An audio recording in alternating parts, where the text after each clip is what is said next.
The first folks that I'm aware of coming to this part of North Carolina to make pottery were the Coles and the Craven family. The Coles moved here from Staffordshire, England in the 1750s and started making pots.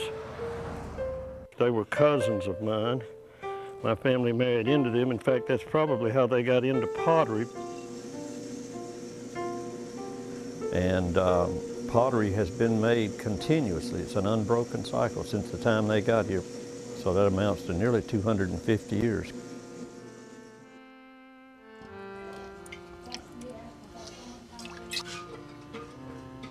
Of course, in those days, they were the community potters that provided the stuff to eat off of and store the food in, and utilitarian, useful vessels.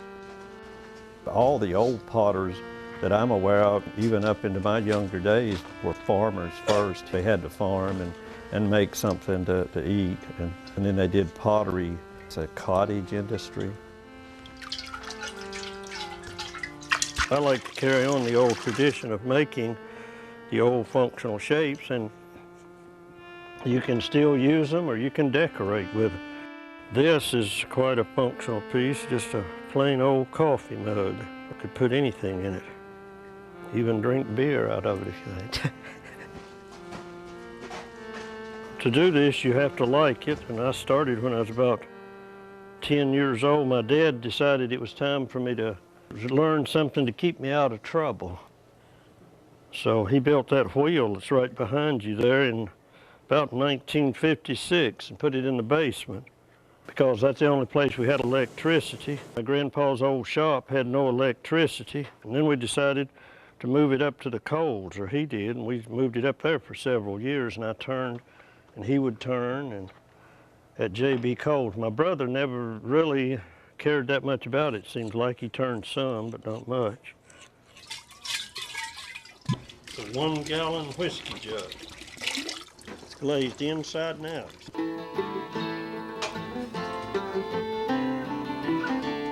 One of the major products of the potters around here during the years right after the Civil War, from say the 1870s through the early 1900s, were whiskey jugs.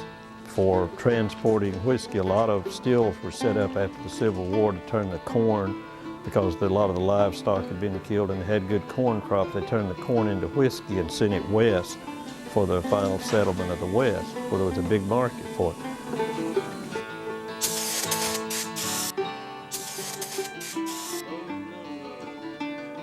But then along comes like mason jars, the glass industry, and started replacing that in the early part of the 20th century.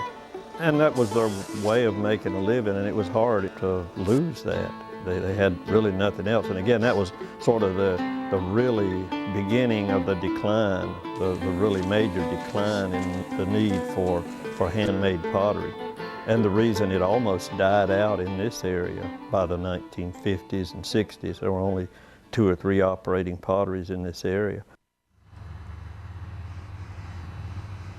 It was actually the beginning, the early part of this century, particularly I guess the 20s and 30s, and really by the 40s and 50s, industry had moved into Ohio, the pottery industry, mechanized industry, and they had begun to make lots of the vessels they needed in large quantities by machinery.